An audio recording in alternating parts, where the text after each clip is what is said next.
इम्ब परमा प्राप्तिमं हर्षायो बिंदु सा कलेनिना है महत्ता योगो नष्ट परंतम। श्री कृष्ण कहते हैं गीता में, ये श्लोक है 3 अध्याय का 2। इस प्रकार ये परम विज्ञान गुरु परमात्मा द्वारा प्राप्त किया गया और राजहर्षियों ने इसी विधि से इसे समझा है, किंतु कालक्रम में ये परंपरा छिन्न हो गई। अतः ये विज्ञान यथा रूप में लुप्त हो गया लगता है। इसका अर्थ है, ये स्पष्ट करते हुए कहते हैं श्री कृष्ण कि यहाँ स्पष्ट किया गया है कि गीता विशेष रूप से राजऋषियों के लिए थी, क्योंकि वे इसका उपयोग प्रजा के ऊपर शासन करने में करते थे।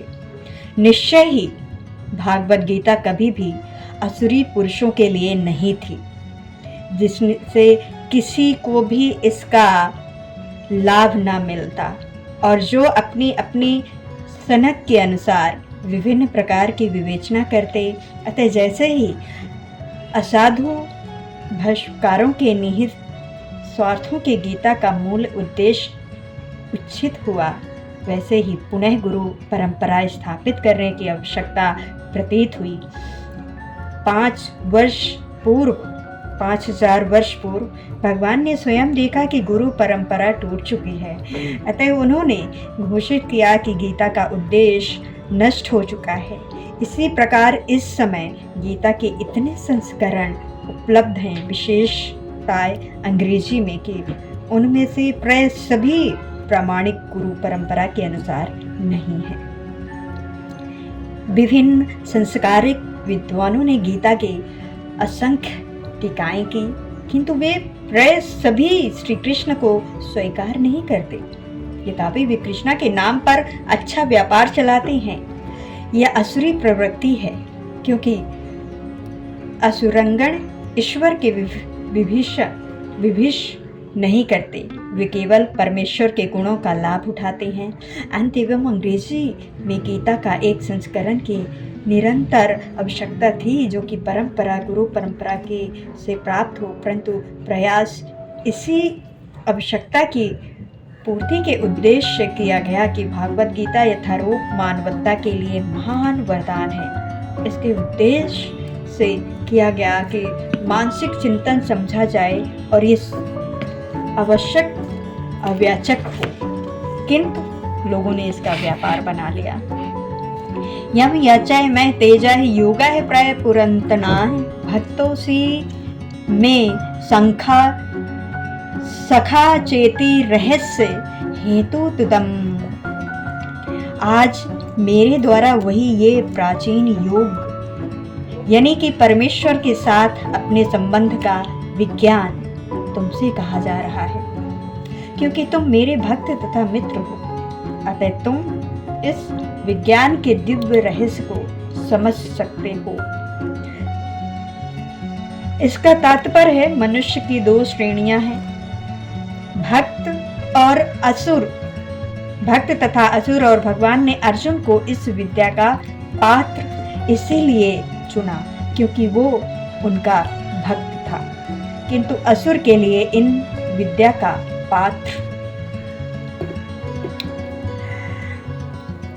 के लिए इस परम गुह विद्या को समझ पाना संभव नहीं है। इस परम ज्ञान ग्रंथ के अनेक संस्करण उपलब्ध हैं। इनमें से कुछ भक्तों को टीकाएं और कुछ असुरों की, जो कि टीकाएं भक्तों द्वारा की गई हैं, वे वास्तविक हैं, किंतु जो असुरों द्वारा की गई हैं वे व्यर्थ हैं। अर्जुन श्री कृष्ण को भगवान के रूप में मानते हैं। अतः जो गीता भस्म अर्जुन के पद चिन्हों का अनुसरण करते हुए किया गया है, वो इस परम विद्या के पश्चिम के वास्तविक सेवा है। किंतु असुर भगवान कृष्ण को उस रूप में नहीं मानते। वे कृष्ण के विषय में तरह तरह की मनगढ़ंत बातें करते हैं। वे कृष्ण के उद्देश्य मार्ग में सम्मान जनता को गुमराह करते रहते हैं। ऐसे कुकर्मों से बचने के लिए ये एक चेतावनी है। मनुष्य को चाहिए कि अर्जुन की परंपरा का अनुसरण करे और श्रीमद् भागवत गीता के इस परम विज्ञान से लंभावित हो। अपराय भक्तो जन्माय परह जन्माय विशासताय कथो दिजनियाय तदुम प्रभोविनीताय। अर्जुन ने कहा, सूर्यदेव भीष्म स्वप्न आपसे पहले हो चुके हैं, ज्येष्ठ में है, तो फिर मैं कैसे समझूं कि प्रारंभ में भी आपने उन्हें इस विद्या का उपदेश दिया है। इसका तात्पर्य है अर्जुन भगवान का माना हुआ भक्त है, तो फिर उसे कृष्ण के वचनों पर विश्वास क्यों नहीं हो रहा था, तथा ये कि अर्जुन ये जिज्ञासा अपने लिए नहीं कर रहा है, अपितु ये जिज्ञासा उन सबों के लिए है जो कि भगवान में विश्वास नहीं करते, अथवा उन असुरों के लिए है जिन्हें ये विचार पसंद नहीं है कि कृष्ण को भगवान माना जाए। उन्हीं के लिए अर्जुन ये बात इस तरह पूछ रहा है मानो वो स्वयं भगवान या कृष्ण से अवगत न हो। जैसे कि 10वें अध्याय में स्पष्ट हो जाएगा कि अर्जुन भली भांति जानता था कि कृष्ण श्री भगवान हैं और वे प्रत्येक वस्तु के मूल स्रोत हैं तथा ब्रह्मा की चरम सीमा है। निसंदेह कृष्णा इस पृथ्वी पर देवकी के पुत्र के रूप में भी अवतरण हुए। सामान्य व्यक्ति के लिए ये समझ पाना अत्यंत कठिन है कि कृष्ण किस प्रकार इसी शाश्वत आदि पुरुष श्री भगवान के रूप में बने रहे। अतः इस बात को स्पष्ट करने के लिए ही अर्जुन ने कृष्ण से प्रश्न पूछा जिससे वे प्रमाणित रूप में बताएं। कृष्ण परम प्रमाण हैं। ये तथ्य आज ही नहीं, अंत काल से सारे विश्व द्वारा स्वीकार किया जाता रहा है। केवल असुर ही इसे अस्वीकार करते रहे हैं। जो भी हो, चूंकि कृष्ण सर्व स्वीकृति परम प्रमाण हैं, अतः अर्जुन उन्हीं से प्रश्न करते हैं जिससे कृष्ण स्वयं बताएं और असुर तथा उनके अनुयायी जिस भांति अपने लिए तोड़ मरोड़ करके उन्हें प्रस्तुत करते रहे हैं, इससे बचा जा सके। ये प्रत्येक व्यक्ति के लिए आवश्यक है कि अपने कल्याण के लिए वो कृष्णा विद्या को जाने। अतः जब कृष्णा स्वयं अपने विषय में बोल रहे हैं तो ये सारे विश्व के लिए शुभ है। कृष्ण द्वारा की गई ऐसी व्याख्याएं असुरों को भले ही विचलित करें, क्योंकि वे अपने ही दृष्टिकोण से कृष्ण का अध्ययन करते हैं, किंतु जो भक्त वे सब साक्षात कृष्ण द्वारा उच्चारित वचनों का हृदय से स्वागत करते हैं। भक्तगण कृष्णा के ऐसे प्रामाणिक वचनों की सदा पूजा करेंगे, क्योंकि वे लोग उनके विषय में अत्यधिक जानने के लिए उत्सुक रहते हैं। इस तरह नास्तिक गण जो कृष्ण को समान व्यक्ति मानते हैं, वे भी कृष्ण को अंतिम मानव सच्चिदानंद विग्रह दिव्य त्रिगुण चिताय तथा दिक्लाय के प्रभाव से परे समझ सकेंगे। और अर्जुन की कोटि के श्री कृष्ण भक्त को कभी भी श्री कृष्ण के दिव्य स्वरूप के विषय में कोई भ्रम हो सकता है? अर्जुन द्वारा भगवान के समकक्ष ऐसा प्रश्न उपस्थित करने का उद्देश्य उन व्यक्तियों की मानसिकवादी प्रवृत्ति को चुनौती देना था जो कृष्ण को भौतिक प्रकृति के गुणों के अधीन एक समान व्यक्ति मानते हैं। चौथा श्लोक है कि बहुनी में व्यवंतनाः जन्मी तथा अर्जुनाः तन्नाः वेद सर्वणी तेम विद्या परमात्म। श्री कृष्ण भगवान कहते हैं, इसका तात्पर्य है कि श्री भगवान ने कहा कि तुम्हारे तथा मेरे अनेक जन्म हो चुके हैं, मुझे तो उन सबका स्मरण है, किंतु हे परंतप तुम्हें उनका स्मरण नहीं रह सकता। अदम मुच्तन मानंदित रूप मध्याह पुराण पुरुषाह नव यौवनाह चाहे विदेशु दुर्लभ मात भक्तो गोविंदाह मति पुरुषाह तमाह भजिम। मैं उन आदि पुरुष श्री भगवान गोविंद की पूजा करता हूँ जो कि अद्वैत अच्युत तथा आनंदी हैं। यद्यपि अनंत रूप में उनके विस्तार हैं, किंतु जो भी वे अद्ध पुरुतातन तथा नित्य नयौवन युक्त रहती हैं। श्री भगवान के ऐसे सच्चिदानंद रूप को प्राय श्रेष्ठ वैदिक विद्वान जानते हैं, किंतु विशुद्ध आनंद भक्तों को तो उनके दर्शन के नित्य ही होते रहते हैं। ब्रह्मा संसाहिता ये भी कहा गया है कि रामादिबुधिश्रुताः कलिनियानाः तिष्ठाय नानावतारण करोदाः भुवनेषु किंतु कृष्णा स्वयं भावताः परम पूर्णाः यो गोविंदाः पुरुष तपः भजमि। मैं उन श्री भगवान गोविंद की पूजा करता हूँ जो राम, नरसिंह आदि अवतारों तथा अवतारों में नित्य स्थित रहते हुए भी कृष्ण नाम से विख्यात आदि पुरुष हैं और जो स्वयं भी अवतारित होते हैं। गीतों में भी कहा गया है कि अद्वैत होते हुए भी भगवान असंख्यक रूपों में प्रकट होते हैं। वे उस वैदिक मणि के समान है जो कि अपना रंग परिवर्तित करते हुए भी एक होते हैं, एक ही रहता है। इन सारे रूपों को विशुद्ध निष्कर्ष भक्त ही समझ पाते हैं, केवल वेदों के अध्ययन से उनको नहीं समझा जा सकता। देशो दुर्लभा है पम भक्तो है। अर्जुन जैसे भक्त कृष्ण के नित्य सखा है और जब भी भगवान अवतारित होते हैं तो उनके प्रसाद भक्त भी विभिन्न रूपों में उनकी सेवा करने के लिए उनके साथ साथ अवतरत लेते हैं। अर्जुन ऐसे ही भक्त हैं और इस श्लोक से पता चलता है कि लाखों वर्षों पूर्व जबकि भगवान कृष्ण ने भागवत गीता का प्रवचन सूर्यदेव विस्मसन से किया था तो उस समय अर्जुन भी किसी भिन्न रूप में उपस्थित थे, किंतु भगवान तथा अर्जुन में ये अंतर है कि भगवान ने ये घटना याद रखी किंतु अर्जुन इसे याद नहीं रख सका।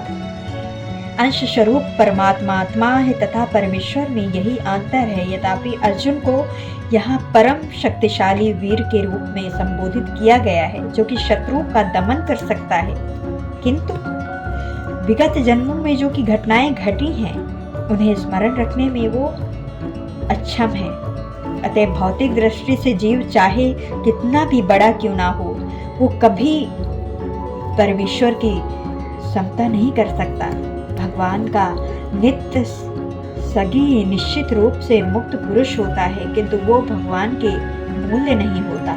ब्रह्मा संहिता में भगवान को अयुच्यताय कहा गया है, जिसका अर्थ होता है कि वे भौतिक संपर्क में रहते हुए भी अपने को नहीं भूलते हैं।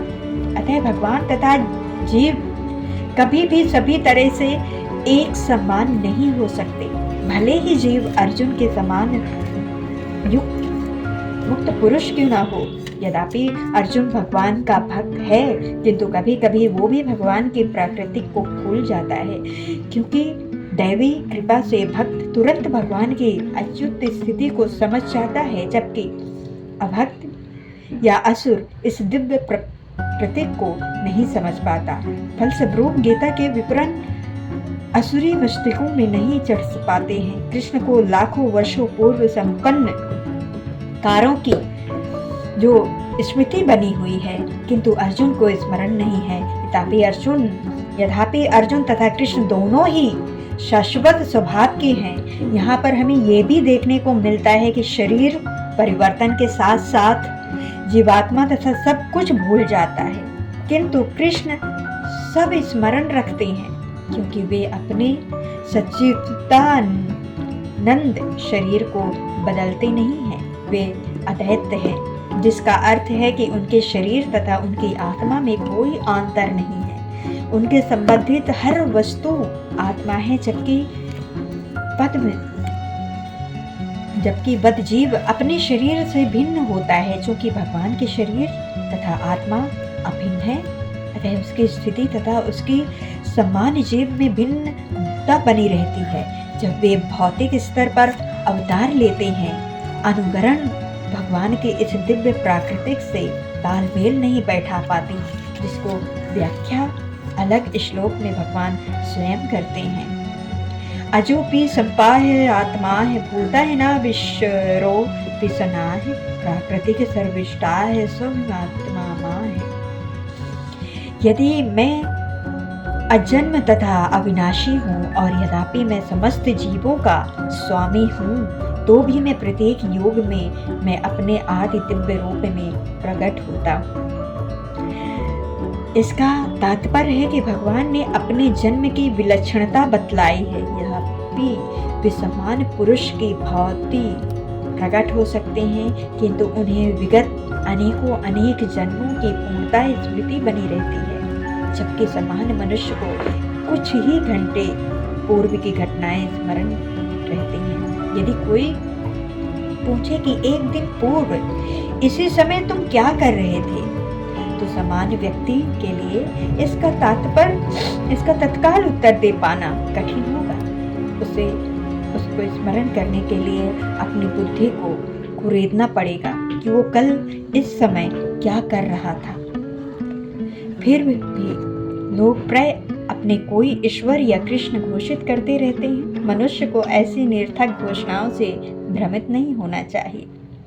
अब भगवान दोबारा अपनी प्राकृतिक या स्वरूप की व्याख्या करते हैं। प्राकृतिक का अर्थ स्वभाव तथा स्वरूप दोनों हैं।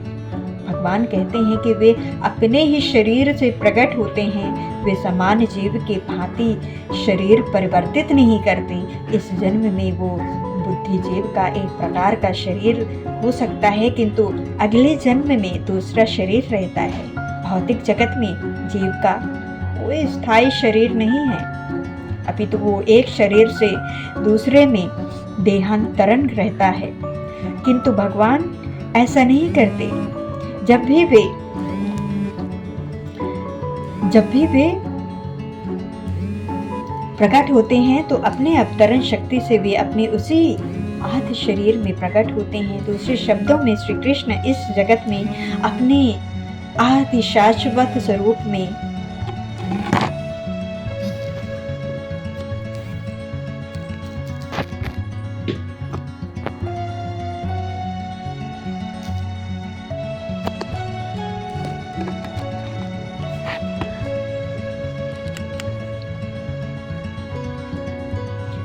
इस जन्म में बुद्धिजीवी का एक प्रकार का शरीर हो सकता है, किंतु अगले जन्म में दूसरा शरीर रहता है। भौतिक जगत में जीव का कोई स्थायी शरीर नहीं है, अपितु वो एक शरीर से दूसरे में देहांतरण करता रहता है।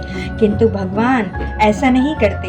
जब भी वे प्रकट होते हैं तो अपनी अंतरंग जो शक्ति से वो अपनी उसी आत्म शरीर में प्रकट होते हैं। दूसरे शब्दों में श्री कृष्ण इस जगत में अपने आदि शाश्वत स्वरूप में दो भुजाओं में बांसुरी धारण के अवतरित होते हैं। वे इस भौतिक जगत से निष्कुलषित रहकर अपने शाश्वत शरीर सहित प्रकार होते हैं। यद्यपि वे अपने उसी दिव्य शरीर में प्रकट होते हैं और ब्रह्मांड के स्वामी होते हैं, तो भी ऐसा लगता है कि वे सम्मान जीव की भांति प्रकट हो रहे हैं। यद्यपि उनका शरीर भौतिक शरीर की भांति क्षीण नहीं होता, फिर भी ऐसा प्रतीत होता है कि भगवान कृष्ण बालपन से कुमार अवस्था तथा कुमार अवस्था से तरुण अवस्था तक प्राप्त होते हैं। किंतु आश्चर्य तो ये है कि वे कभी भी युवा अवस्था से आगे नहीं बढ़ते हैं। कुरुक्षेत्र युद्ध के समय उनके अनेक पौत्र थे, या दूसरे शब्दों में वे भौतिक गणना के अनुसार काफी वृद्ध थे, फिर भी वे 20-25 वर्ष के युवा लगते थे। उन्हें कृष्ण की वृद्ध अवस्था का कोई चित्र नहीं दिखता, क्योंकि वे कभी भी हमारे समान वृद्ध नहीं होते। यद्यपि वे तीनों काल में, भूत, वर्तमान और भविष्य काल में सबसे युवा पुरुष हैं। न तो उनका शरीर और न ही उनकी बुद्धि कभी क्षीण होती है और बदलती है। अतः ये स्पष्ट है कि इस जगत में रहते हुए भी वो उसी अजन्म असचिंदानंद रूप वाले हैं, जिनके दिव्य शरीर तथा बुद्धि में कोई परिवर्तन नहीं होता। वस्तुतः उनका अभिभव और तिरोभाव सूर्य के उदय तथा अस्त के समान है, जो कि हमारे समान से घूमता हुआ हमारी दृष्टि से ओझल हो जाता है। जब सूर्य हमारी दृष्टि से हमसे घूमता हुआ हमारी दृष्टि से ओझल हो जाता है, जब सूर्य हमारी दृष्टि से ओझल रहता है तो हम सोचते हैं कि सूर्य अस्त हो गया है, और जब वो हमारे समकक्ष होता है तो हम सोचते हैं कि वो शिक्षित में है। वस्तुतः है सूर्य स्थिर है, किंतु अपने अपूर्ण एवं त्रुटिपूर्ण इंद्रियों के कारण हम सूर्य को उदय और अस्त होते परिकल्पित करते हैं। और चूंकि भगवान का प्रगटाचय तथा तिरोधन समान जीव में भिन्न है, अतः स्पष्ट है कि वे शाश्वत हैं। अपनी अतरंगा शक्ति के कारण आनंद स्वरूप हैं और इस भौतिक प्राकृतिक द्वारा सभी कलुषित नहीं होते। वो कभी भी कलुषित नहीं होते। वेदों द्वारा भी पुष्टि की जाती है कि भगवान अजन्मा होकर के भी अनेक रूपों में अवतरित होते रहते हैं। वैदिक साहित्यों में से भी ये पुष्टि होती है कि यद्यपि भगवान जन्म लेते प्रतीत होते हैं, किंतु तो भी वो शरीर परिवर्तन नहीं करते।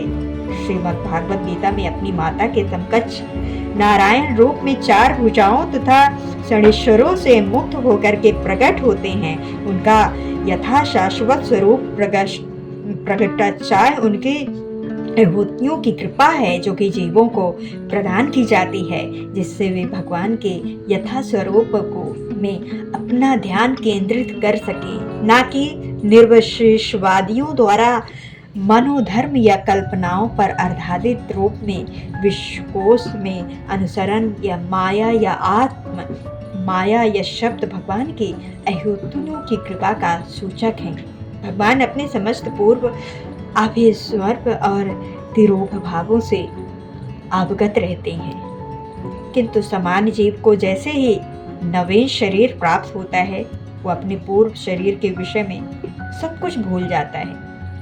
वे समस्त जीवों के स्वरूप हैं, स्वामी हैं, क्योंकि इस धारा पर रहते हुए वे आश्चर्यजनक तथा आत्ममानवीय लीलाएं करते रहते हैं। अतः भगवान निरंतर वही परम सत्य रूप हैं और उनके स्वरूप तथा आत्मा में ये उनके गुण तथा शरीर में कोई अंतर नहीं होता। अब वो प्रश्न किया जा सकता है कि इस संसार में भगवान क्यों अभिभूत और तिरुभूत होते रहते हैं। अगले श्लोक में इसकी व्याख्या की गई है। यदा यदा हिदा धर्मस्याह ग्लन विर्भिताह पर भारत अभुष्टिताह मध्यवस्थाह तमस्नाह सूरत्यम।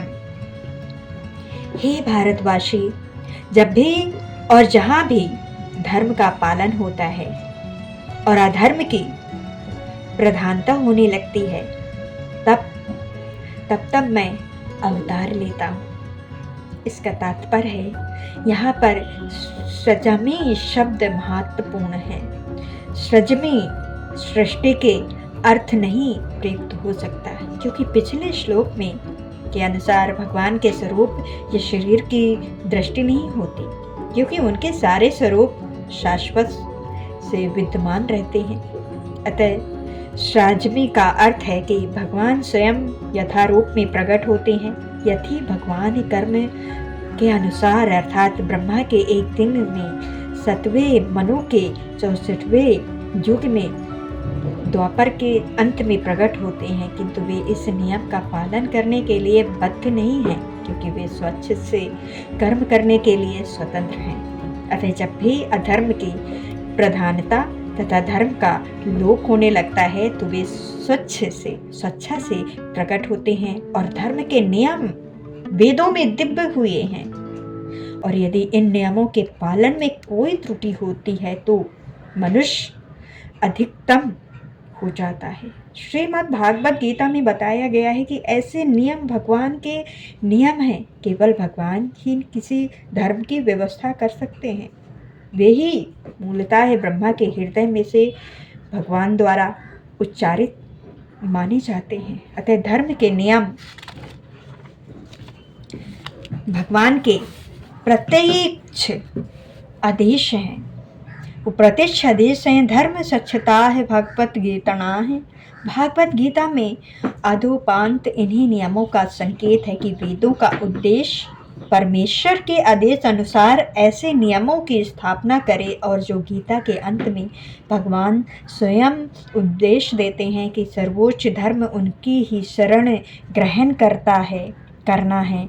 वैदिक नियम का जीवों को पूर्णतः शरणागति की ओर अग्रसर करने वाला है, और जब भी असुरों द्वारा ये नियमों में व्यवधान आता है तथा भगवान प्रकट होते हैं। और श्रीमद् भागवत गीता में पुराण से हम जानते हैं कि बुद्ध कृष्ण के अवतार हैं, जिनका प्रभुत्व उस समय हुआ जब भौतिकवाद का बोलबाला था, और भौतिकवादी लोग वेदों को प्रमाण मान करके उसकी आड़ ले रहे थे। यद्यपि वेदों में विशिष्ट कार्यों के लिए पशु बलि के विषय में कुछ सीमित विद्वान थे, किंतु असुर प्रवृत्ति वाले लोग वैदिक नियमों का संदर्भ दिए बिना पशु बलि को अपनाए हुए थे।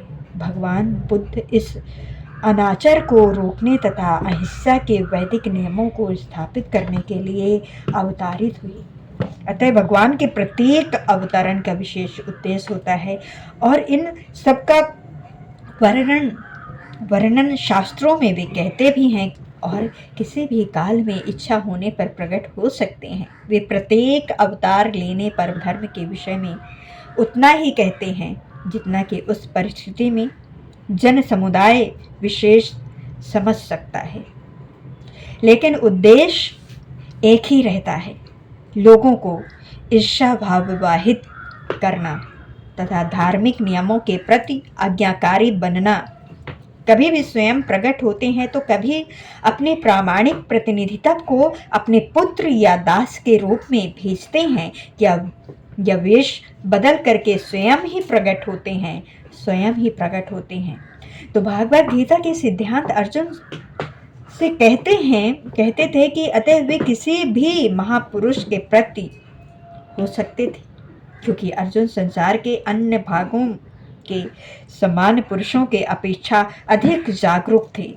2 और 2 मिलकर के 4 होते, या गणितीय नियम के प्राथमिक कक्षा के विद्यार्थी के लिए उतना ही सत्य है जितना कि उच्च कक्षा के विद्यार्थी के लिए। तो भी गणित उच्चतम तथा स्तर का होता है। अतः भगवान उच्च या निम्न प्रतीत होते हैं, जैसे कि आगे बताया जाएगा कि धर्म के उच्चतर सिद्धांत चारों श्रेणियों को स्वीकार करने से प्रारंभ होता है। अवतारों का एकमात्र उद्देश्य सर्वत्र कृष्णा भावनामृत को उद्बोधित करने का है। उपस्थिति के अनुसार ये भगवान व्रत का प्रकट तथा अप्रकट होता है।